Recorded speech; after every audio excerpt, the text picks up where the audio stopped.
3주 전에 열왕기상 19장을 본문으로 엘리야처럼 낙심하는 성도가 받는 복이라는 제목의 주일 설교 말씀을 전했는데, 오늘은 그 말씀을 이어서 엘리야처럼 낙심하는 성도가 받는 응답이라는 제목으로 하나님의 말씀 증거하도록 하겠습니다. 열왕기상 19장의 엘리야 이야기를 먼저 복습해 보겠습니다. 이스라엘에서 우상 숭배를 몰아내고 이스라엘 자손이 하나님을 온전히 섬기는 백성이 되도록 인도하기 위해서 모든 힘을 다하고 있던 엘리야가 결국 완전히 낙심하게 되죠. 그리고 하나님께 자기 목숨을 거두어 달라는 그런 기도까지 드리게 됩니다. 엘리야가 죽고 싶을 만큼 낙심하게 된 원인을 살펴보면 무엇보다 먼저 육체적 피로와 그리고 이세벨의 협박을 빼놓을 수 없을 것입니다. 체력이 바닥나서 탈진하게 되면 마음도 쉽게 무너지게 됩니다. 체력이 고갈되어 가고 있던 상황에서 이세벨이 생명을 위협하는 협박을 하고 있으니 그 어느 때보다도 엘리야의 마음에 큰 두려움이 찾아왔던 것으로 보여집니다. 그래서 많은 분들이 엘리야가 완전히 낙심하게 된 가장 큰 원인은 바로 육체적인 피곤함과 이세벨의 위협이었다라는 설명을 합니다. 저도 그렇게 생각을 합니다. 그런데 하나님께서 엘리야에게 천사를 보내셔서 떡과 물을 주시고 또 잠을 자게 하시며 그의 체력을 회복시켜 주신 후에도 엘리야는 여전히 낙심한 상태에 있었던 것을 우리는 봅니다. 그래서 엘리야가 삶을 포기하게 되었을 정도로 낙심하게 된 더 심각한 원인이 있는 것을 생각해 보아야 할 필요가 있다라고 지난번 예배 시간에 말씀을 드렸습니다. 그러면 이세벨의 협박이 엘리야가 죽고 싶어 할 정도로 완전히 낙심하게 된 근본적인 원인이었던 것입니까? 그러니까 체력적인 문제가 낙심하게 된 원인이긴 하지만 막 죽고 싶을 정도 그 근본적인 원인이 아니었다면, 그러면 이세벨의 협박이 근본적인 원인이었던 것으로 보아야 하는 것입니까? 이세벨이 엘리야를 반드시 찾아내서 죽이겠다고 협박한 후 엘리야가 자기 목숨을 지키려고 일어나 도망쳤다라고 성경에서 설명하고 있는 것을 보면 이세벨의 협박은 엘리야의 마음을 무너뜨린 아주 중요한 원인 중 하나였다라고 볼 수 있습니다. 그런데 하나님께서 엘리야의 체력을 완전히 회복시켜 주시고 그에게 약속의 말씀을 주시면서 다시 사명을 감당하는 자리로 보내실 때 보면 이세벨은 여전히 기세등등하게 이스라엘의 왕비 자리를 지키고 있었습니다. 그러니까 만약에 엘리야가 나 이제 못하겠어, 나 죽고 싶어 하는 그 마음이 온전히 이세벨이라는 그 여인 때문에 그렇게 낙심하게 되었던 거라면, 그 여인이 이세벨이 여전히 왕비 자리에 있으면 그 사명 감당하는 자리에 돌아갈 엄두를 못 냈을 거 아닙니까? 근데 나중에 보면 엘리야가 이세벨이 여전히 그 자리에 있음에도 사명 감당하는 자리에 돌아갔습니다. 그러니까 육체적 피곤함 그리고 이세벨의 위협, 협박, 이게 다 엘리야의 마음이 무너지게 된 원인인 것은 분명하지만 근본적인 원인으로는 볼 수 없다는 겁니다. 육체적 피곤함과 이세벨의 무서운 협박은 엘리야를 깊이 낙심하게 만든 요인이었던 것은 분명합니다. 그러나 엘리야가 다시 사명을 감당하는 자리로 돌아가는 이 회복의 과정을 살펴보면 육체적 피곤함이나 이세벨의 협박보다 어떤 더 중요한 이유 때문에 엘리야가 죽고 싶을 만큼 낙심하게 되었다라는 것을 알 수 있습니다.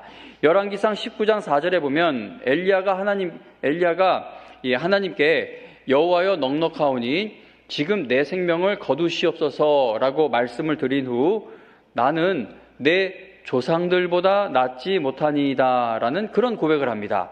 그리고 이제 호렙산에서 엘리야가 하나님께 자신의 상황에 대해서 설명드릴 때 이렇게 말을 합니다.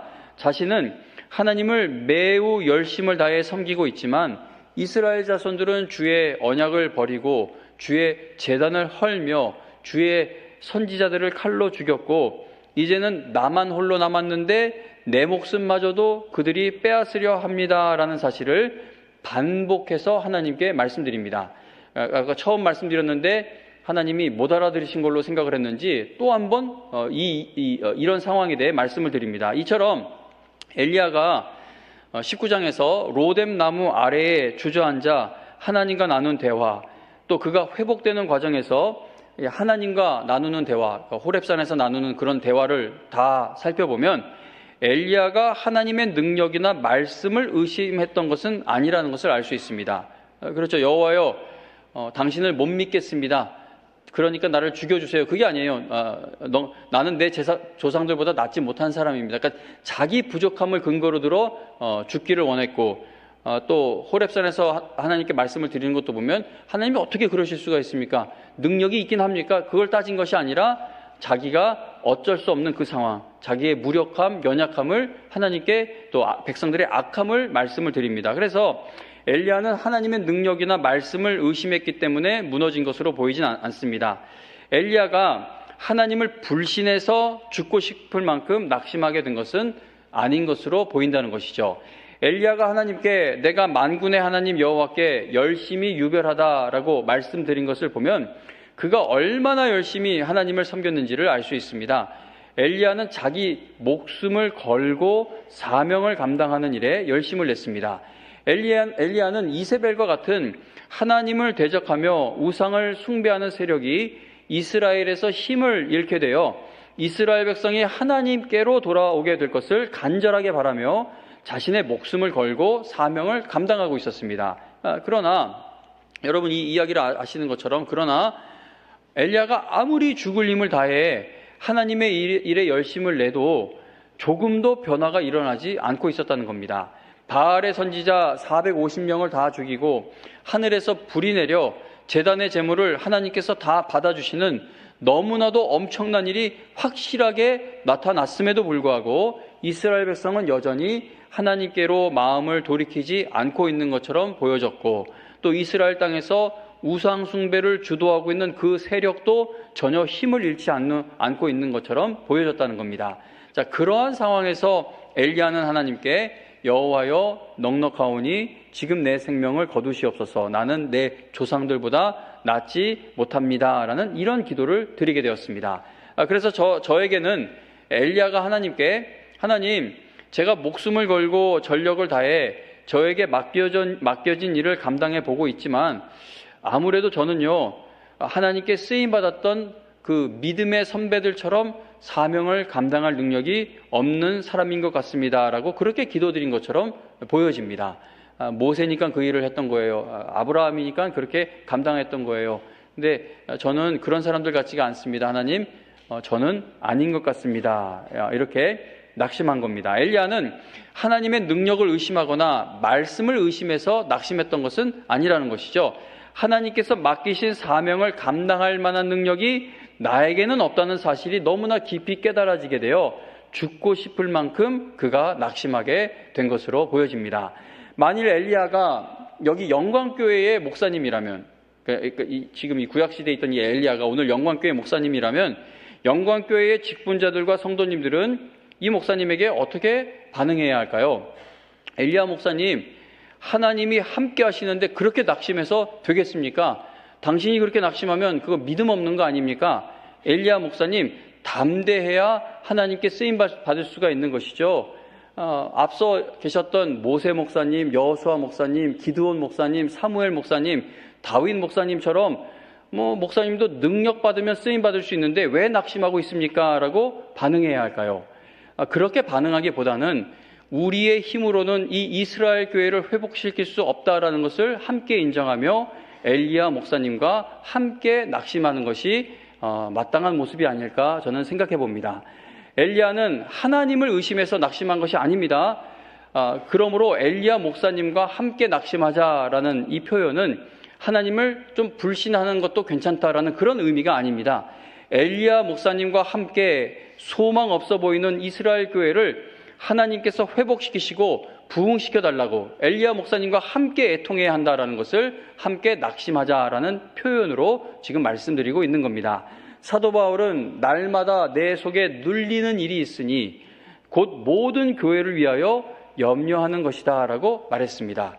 만일 사도 바울이 영광교회의 목사님이라면 우리는 바울 목사님의 모든 교회를 위하여 염려하는 일에 동참하여 교회를 위해 함께 기도해야 할 것입니다. 교회 개척한 거 생각해 보세요. 지금 하나님이 일으키시는 역사를 생각해 보세요. 무슨 믿음 없는 소리입니까? 그러는 것이 아니라 맞습니다.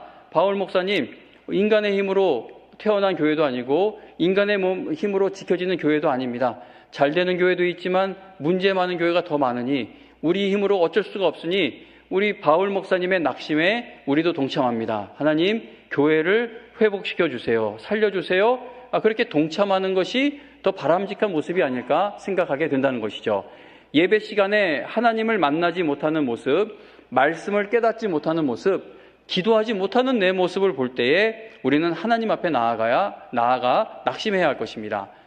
그런 모습이 있어야 되는데 알아요. 아는데 안 되고 있는 것이니까 하나님이 이게 왜 안 되는 겁니까? 되어야 하는데 저 사람, 저 장로님, 저 목사님, 저 집사님은 다 되는데 나는 왜 이 은혜를 못 받습니까? 라는 그런 낙심이 우리에게 있어야 한다는 겁니다.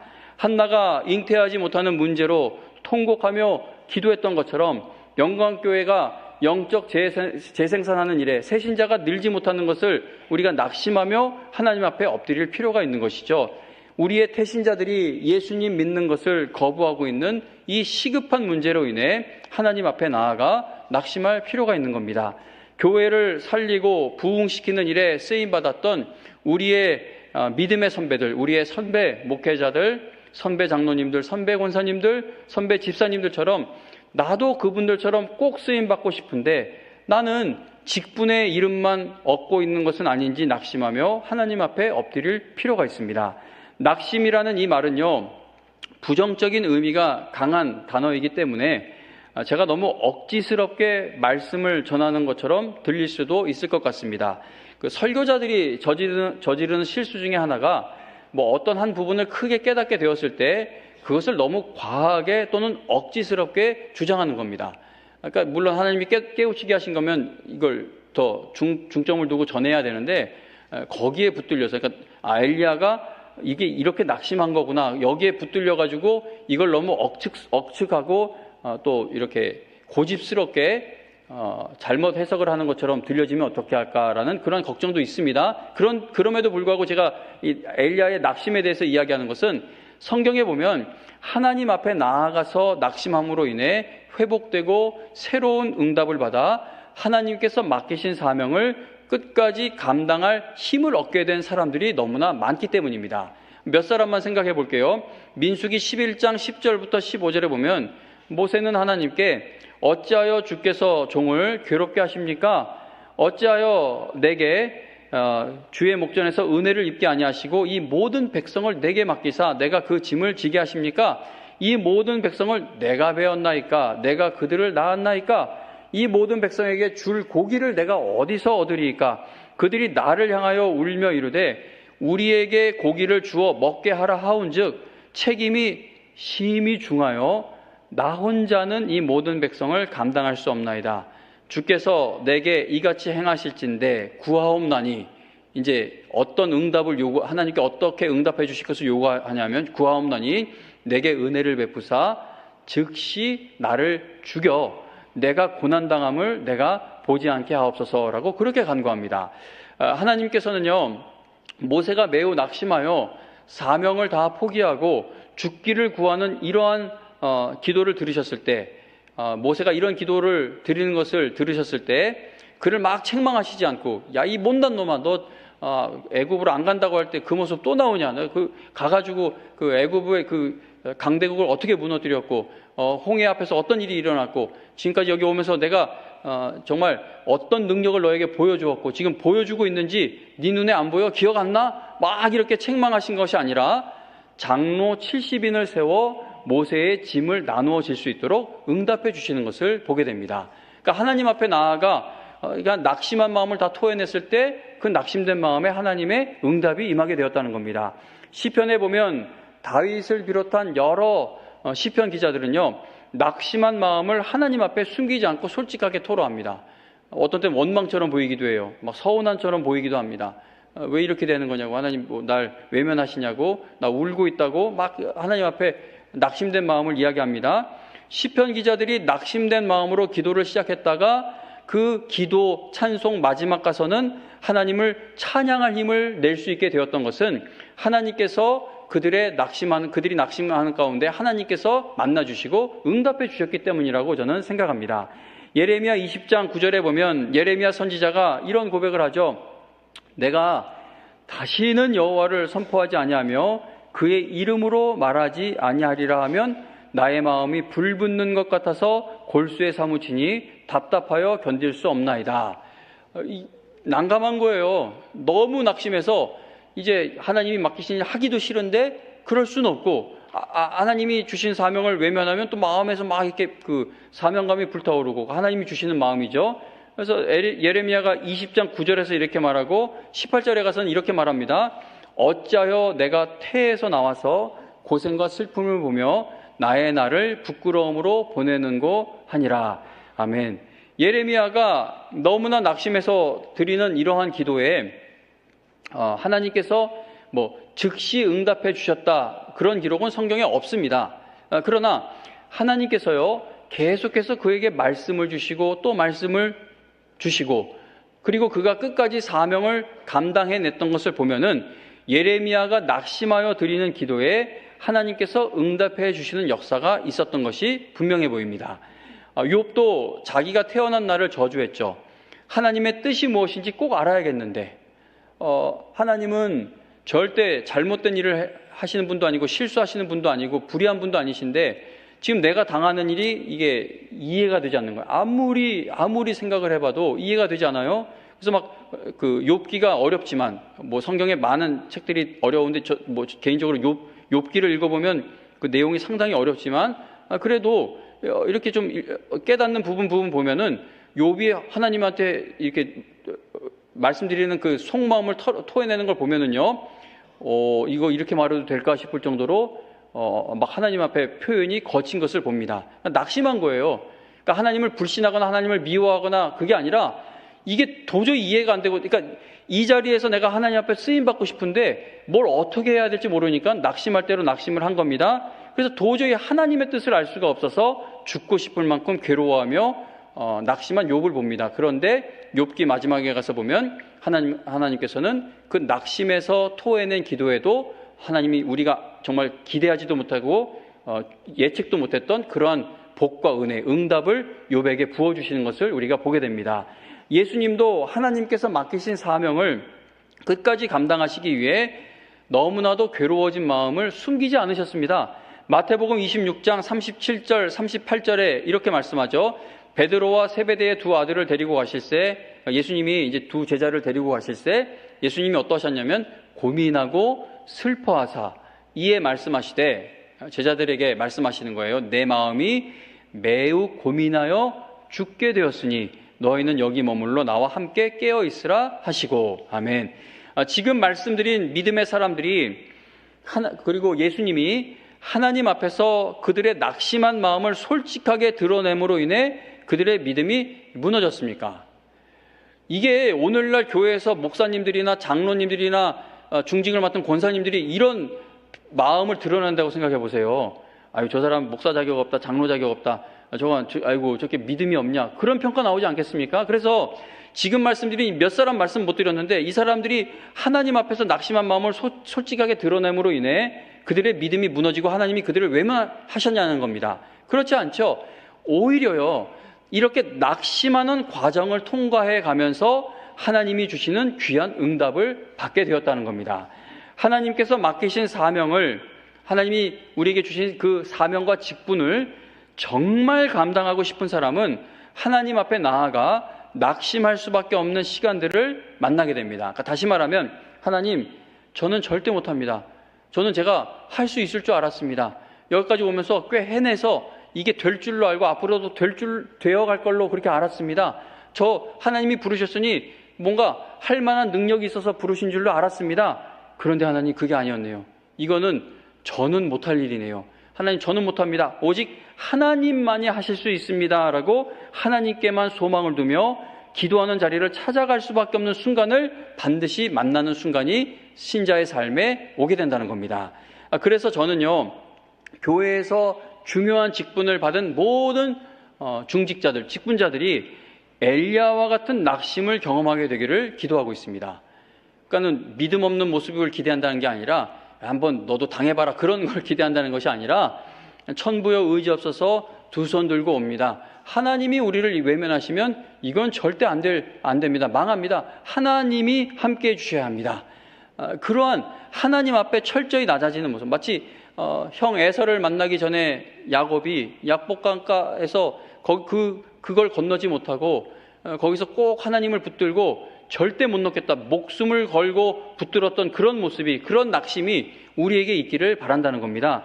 엘리야가 로뎀나무 아래에 가서 주저앉을 만큼 나는 할 수 없다라는 항복을 선언했을 때 하나님께서 이루어 가실 그 다음 일을 응답을 받게 됩니다. 그런데 하나님께서 낙심한 성도를 회복시켜 가시는 그 과정, 방법을 보면은요, 우리가 원하는 방식은 아닙니다. 완전히 낙심하여 회복되지 못하고 있던 엘리야에게 하나님께서 내리신 처방은 무엇이었습니까? 엘리야가 도저히 감당할 수가 없어 도망쳐 나온 그 자리로 돌아가라는 것이었습니다. 없는 일, 그냥 제가 지어내서 얘기해볼게요. 없는 일입니다. 지어내서 얘기할게요. 이렇게 교구장 목사님들이 계세요. 근데 한 교구장 목사님에게 너무 큰 상처를 받은 거예요. 도저히 저기 있다가 내가 이 교회를 옮기는 정도가 아니라 완전히 교회를 떠날 정도의 상처를 받았어요. 그래서 담임 목사에게 와서 막 얘기를 한 거예요. 그래서 담임 목사가 그렇지, 맞아요. 나도 그분한테 상처받고 있어요. 막 위로를 막 해주고 하더니 그러더니 그 다음 달에 그 교구장 밑에 회장으로 넣어버리는 겁니다. 그러면 그게 감당이 되시겠어요? 엘리야의 입장을 한번 생각해 보자는 겁니다. 엘리야가 도저히 감당이 되지 않아서 도망쳐 나온 그 자리로 돌아가라는 것이 하나님의 처방이었습니다. 열왕기상 19장, 우리 21장 펴고 있으니까 가까운 곳에 있으니까 19장 15절과 16절을 보겠습니다. 19장 15절 16절 읽어드릴게요. 여호와께서 그에게 이르시되 너는 네 길을 돌이켜 광야를 통하여 다메섹에 가서 이르거든 하사엘에게 기름을 부어 아람의 왕이 되게 하고 너는 또 님시 아들 예후에게 기름을 부어 이스라엘의 왕이 되게 하고 또 아벨모올라 사밧의 아들 엘리사에게 기름을 부어 너를 대신하여 선지자가 되게 하라. 아멘. 지금 읽은 15절에 보면 하나님께서 엘리야에게 너는 네 길을 돌이켜, 그러니까 쉽게 말하면 네가 왔던 길로 돌아가서, 너가 왔던 그 길로 돌아가서라는 의미의 말씀입니다.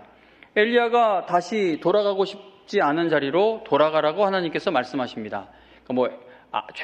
최소한 아합이나 이세벨 정도는 죽여놓고 다시 돌아가라고 하면 갈만할지도 모르는데 그대로예요. 엘리야가 피해왔던 그 상황, 그 최악의 상황이 그대로인데 하나님은 그 자리로 돌아가라고 처방을 내리십니다.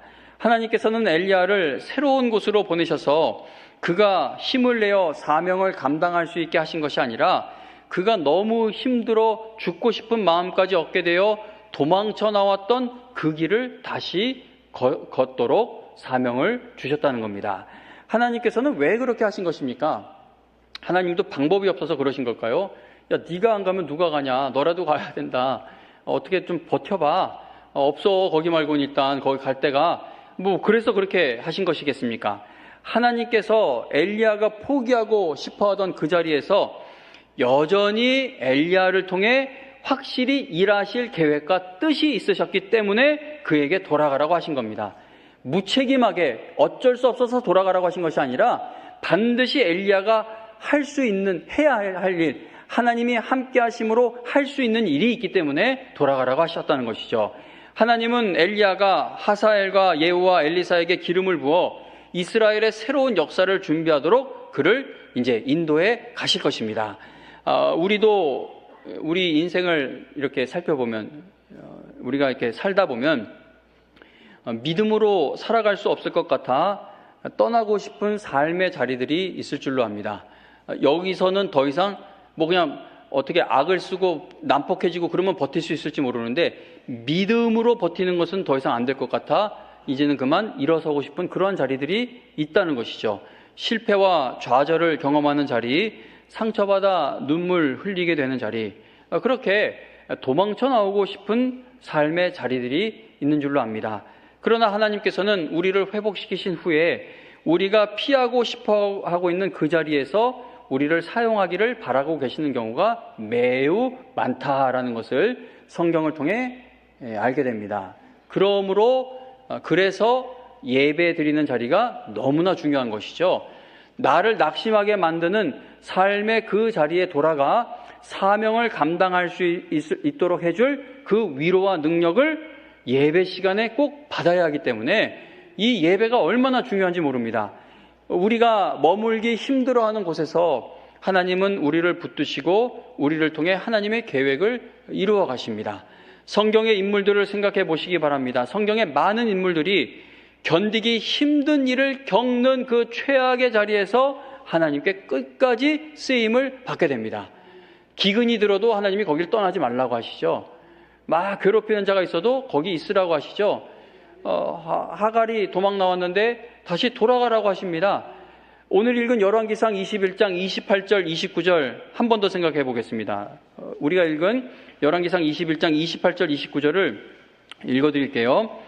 여호와의 말씀이 디셉 사람 엘리야에게 임하여 이르시되, 자, 하나님께서 엘리야에게 이렇게 말씀하십니다. 아합이 내 앞에서 겸비함을 네가 보느냐? 그가 내 앞에서 겸비함으로 내가 재앙을 저의 시대에는 내리지 아니하고 그 아들의 시대에야 그의 집에 재앙을 내리리라 하셨더라. 아멘. 제가 설교 시간이 항상 이렇게 쫓기는 사람이다 보니까 이게 그 21장의 전체의 내용을 이렇게 말씀드리지 않고 28절, 29절만 읽어서 이 전체적인 내용을 모르는 분들은 좀 어리둥절하실 수가 있어요. 이 21장에 보면 뭐 짧게 말씀드리면 아합이 너무나도 나쁜 짓을 저지릅니다. 그래서 하나님이 이 엘리야를 아합에게 보내셔서 너 앞으로 하나님 너 이렇게 심판하신대.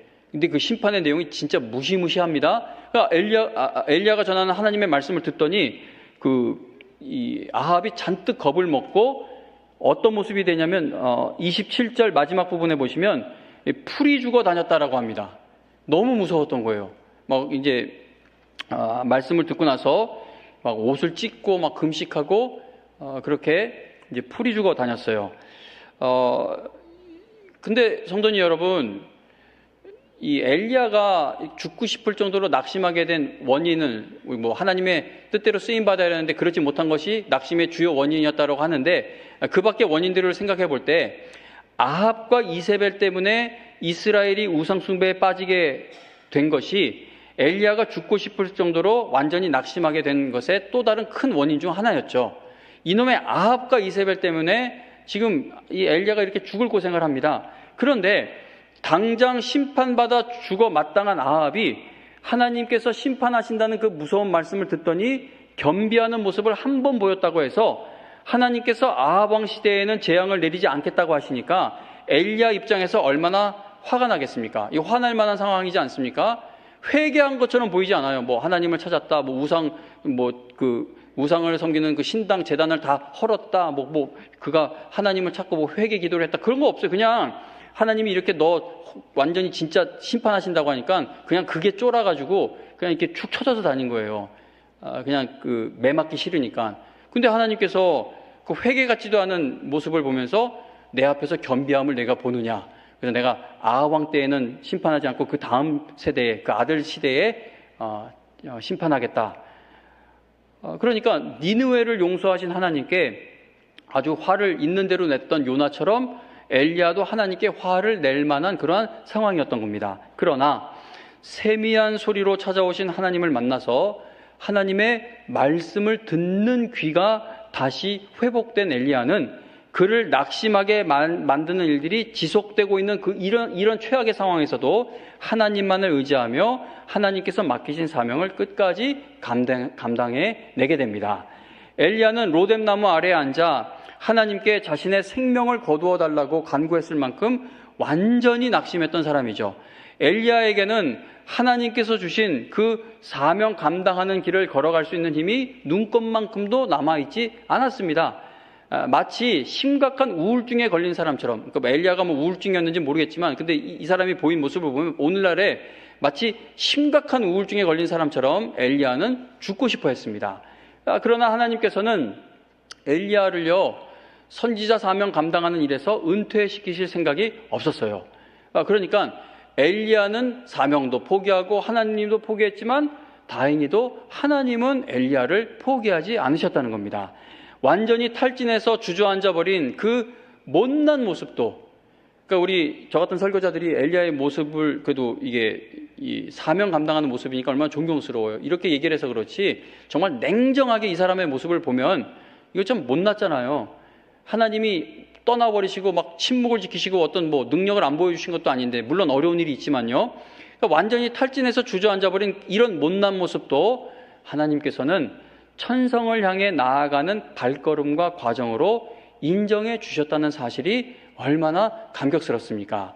성경을 읽어보면 사명을 받은 성도들은 사명도 포기하고 하나님을 포기했던 그런 적도 많지만, 하나님께서는 그들을 절대 포기하지 않으셔서 그래서 그들이 응답받고 쓰임받는 이야기들이 가득합니다. 모세는 포기했지만 하나님께서는 그를 포기하지 않으셨습니다. 요나도 포기했었고요, 예레미야도 포기하려고 했고, 하박국과 같은 이런 여러 선지자들도 다 포기하려고 했고, 베드로와 같은 제자들도 다 포기하려고 했지만 하나님께서 그들을 절대 포기하지 않으셨다는 겁니다. 그래서 오늘날 우리가 아는 모세가 된 것이고, 아브라함이 된 것이고, 이삭, 야곱, 선지자, 사도들이 된 것입니다. 오늘날 교회에 많은 문제가 있는 것은 사실이죠. 어떻게 부인할 수 있겠습니까? 많은 문제가 있습니다. 그러나 요한계시록에 보면 하나님께서는 하나님이 이 땅에 세우신 그 교회들을 통해 하나님께서 말씀하신 모든 것을 끝까지 이루어 가실 것을 약속하십니다. 교회 이놈들 안 되겠다, 교회는 싹 쓸어버리고 이루어 갈 게가 아니에요. 끝까지 하나님이 뜻하신 바를 이루어 갈 기관은, 통로는 교회임을 성경은 약속합니다. 세상에 소망이 뭐가 있겠습니까? 정치에 너무 소망 두지 마세요. 세상 정치가 우리를 구원하는 게 아니죠. 여전히 아무리 세상 사람들이 우리를 욕을 해도요, 교회가 세상의 소망입니다. 그러므로 우리가 교회의 모습으로 인해 낙심하게 될 때에도 너무 날선 비판을 하기보다는 우리 힘으로 회복시킬 수 없고 우리 힘으로 부흥시킬 수 없는 교회를 하나님께서 반드시 인도해 주셔야 한다는 사실을 붙들고 기도해야 하는 겁니다. 믿음의 인물들의 낙심하는 모습에서 우리가 꼭 배워야 하는 것 중에 하나는 그들이 그 낙심한 마음을 가지고 하나님께 나아가 말씀드렸다는 것이죠. 쉽게 말하면 기도했다는 겁니다. 그리고 놀랍고 감격스럽게도 하나님께서는 낙심해서 드리는 기도, 심지어 태어난 날을 원망하는 기도, 심지어 죽는 것이 낫겠다고 말하는 그러한 너무나 못난 기도, 불신앙처럼 보이는 그 기도까지도 하나님께서 맡기신 사명을 감당하는 시간으로 다 인정해 주셨습니다. 우리가 어떤 일을 이루어갈 때 이렇게 경력이 단절되는 그런 시간들이 있지 않습니까? 그러니까 이게 지금 하나님이 회장님이시고 이 교회나 이런 게 기업이고 엘리야가 임원이나 직원이었다면 이 순간은 회사에 아무 쓸모없는 시간이에요. 그러니까 하나님 회장님께 엘리야 전무님 사장님은 아무 쓸모가 없는 그런 시간이라는 겁니다. 그러니까 세상의 논리와 세상의 기관이 이렇게 이끌어져 가는 거 보면요. 그런데 하나님은 그렇게 하지 않으셨다는 것이죠.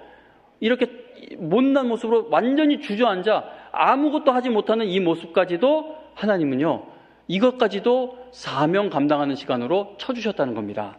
그래서 성경의 인물들이 하나님 앞에서 낙심한 후에는 하나님이 주시는 응답을 경험하게 됩니다. 이게 놀라운 거죠. 그러니까 이 정도로 낙심했다면 막 로뎀나무 안에서 죽겠다 뭐겠다 막 이러다가 조금 그래도 자고 먹고 하다가 정신 차리고 나서 이러면 안 되지. 하나님, 제가요 획가닥 했나 봅니다. 제가 이러면 안 되는데 너무 힘들어서 그랬으니 좀 양해해 주시고, 아니 잘못했습니다. 회개합니다. 저 다시 돌아갈래요. 다시 이세벨과 같은 그런 세력과 맞서 싸울래요. 그래서 하나님이 그래 해봐라 하고 너 앞으로 누구에게 이렇게 누구를 임명하고 누구를 네 후계자로 세우고 이제 내가 새로운 사명을 줄게. 이게 논리적으로 맞는 것처럼 보이지 않습니까? 근데 그렇지가 않아요. 로뎀나무 아래에 앉아서 다 포기했어요. 하나님께 쓰임받겠다는 마음이 요만큼도 남아있지 않았습니다. 안 된다는 거예요. 근데 하나님께서 응답을 주시는데 새로운 사명을 받고 뛰어갈 그것을 응답으로 주셨다는 겁니다. 고린도전서 15장 10절에 보면 사도 바울은 오늘날 내가 나 된 것은 하나님의 은혜로 된 것입니다. 내게 주신 그분의 은혜가 헛되지 않아 내가 어느 사도보다 더 많이 수고했습니다. 그러나 이것은 내가 한 것이 아니요 오직 나와 함께 하신 하나님의 은혜로 한 것입니다. 라고 간증합니다. 이 귀한 바울의 간증은요, 성경 모든 인물들의 간증인 줄로 저는 믿습니다. 그리고 오늘 여러분 모두의 신앙의 고백이 될 수 있기를 바랍니다. 하나님께서 엘리야를 어떻게 인도하셨는지 한 번 더 생각해 보겠습니다. 하나님께서는 엘리야가 로뎀나무 아래에 주저앉아 하나님께 자신의 목숨을 가져가 달라고 간구했을 정도로 완전히 낙심하고 있었던 그 시간, 정말 처참한 시간이죠. 하나님께 눈꼽만큼도 도움도 되지 않는 그 시간인데, 그런데 하나님은 그러한 시간조차도 그가 사명을 감당하는 시간과 과정으로 인정해 주셨다는 겁니다.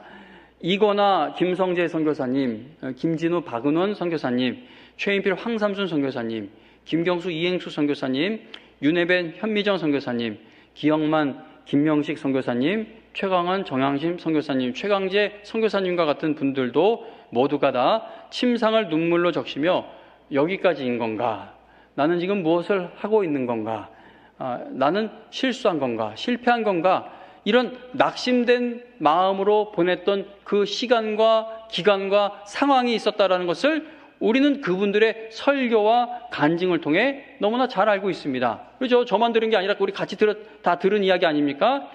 그분들이 낙심과 좌절과 외로움과 눈물로 보낸 그 많은 시간도 하나님께서는, 은혜가 풍성하신 하나님께서는, 우리를 긍휼히 여기시는 것을 절대 포기하지 않으신 하나님께서는 그 시간도 사명을 감당하는 발걸음과 과정으로 계수해 주셨다라는 것을 우리는 깨닫게 됩니다.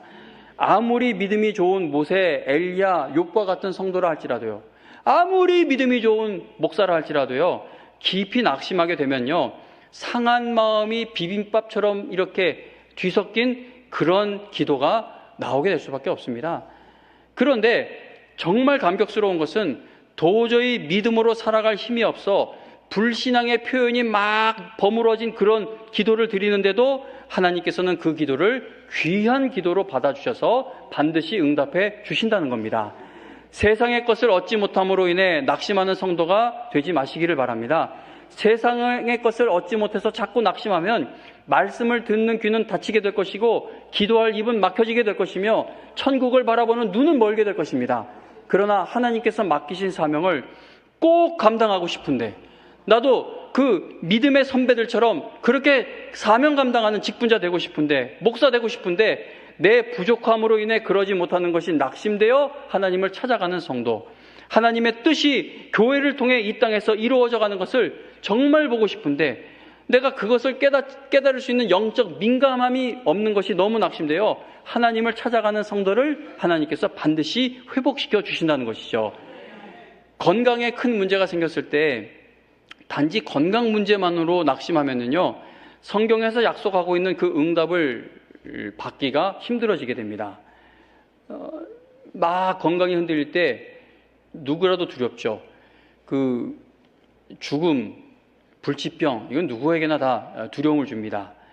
그런 일을 당했을 때 우리에게는 견고한 소망이 있어요. 그런데 나에게는 천국 소망이 견고하지 못한 것을 발견하고 그런 일에 낙심하며, 나에게 구원받은 확신이 없다는 것을 낙심하며, 겉사람은 이렇게 낡아져가도 속사람은 날로 새로워져야 하는데 그러지 못하는 내 신앙에 대해 낙심하며 하나님께 애통하는 기도를 드릴 때에 하나님의 위로와 응답이 임하게 될 수 있다는 겁니다. 재정에 큰 문제가 생겼을 때 단지 돈 문제, 실패한 문제로만 낙심해서는요, 성경에서 약속하고 있는 응답을 받기가 힘들어집니다. 세상에서 먹고 사는 일, 세상에서 성공하는 일에는 민감하게 반응을 하고 있으면서도 하나님 나라가 확장되어가는 일에는 무관심한 내 영적 상태에 대해서 낙심하며 기도할 때에 하나님의 나라, 하나님 나라의 백성으로서 확신을 가질 수 있도록 성령께서 응답해 주신다는 겁니다. 세상 복을 받지 못해 낙심하고 있는 성도가 아니라 엘리야처럼 하나님께서 주신 귀한 사명을 감당하지 못하는 것에 대해 낙심하여 하나님 앞에 애통하는 성도들이 되셔서 엘리야처럼 다시 사명 감당하는 그 자리로 늘 돌아갈 수 있는 힘과 응답을 받으시게 되기를 저는 간절히 바라며 기도합니다. 말씀을 마치겠습니다.